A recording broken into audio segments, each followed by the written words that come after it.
অভয়া মঞ্চের আহ্বানে 9 নভেম্বর কলকাতার ধর্মতলায় জনতার চার্জশিট পেশ করার কর্মসূচি নেওয়া হয়েছিল। এই জনতার চার্জশিটের মুখবন্ধের পরবর্তী অংশের পঞ্চম অংশে রয়েছে স্বাস্থ্য ব্যবস্থা, হেলথ মাফিয়া, দুর্নীতির সিন্ডিকেট এই বিষয়টি।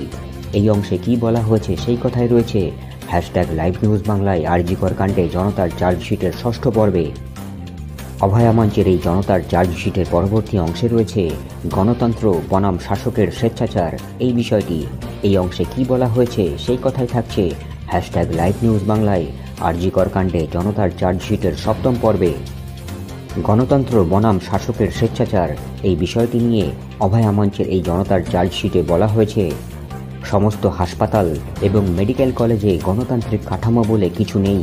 ছাত্রদের নির্বাচন, বহু জায়গায় পরিচালন সমিতির নির্বাচন বন্ধ হয়ে গিয়েছে 1 দশকেরও বেশি আগে।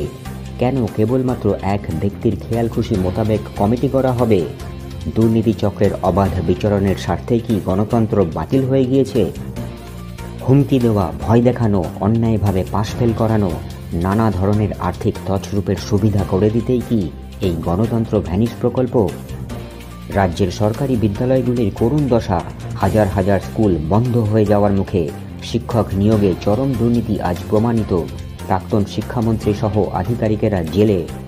স্বাস্থ্য দপ্তরেও তাহলে একই হাল?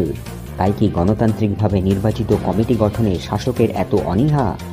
অভয়ার মৃত্যুতেও কি এই অশ্লীল স্বেচ্ছাচার বুঝবে না? অভয়া মঞ্চের এই জনতার চার্জশিটের পরবর্তী অংশে কি বলা হয়েছে সেই কথাই থাকছে #লাইভ নিউজ বাংলায় আর.জি. কর কাণ্ডে জনতার চার্জশিটের অষ্টম পর্বে।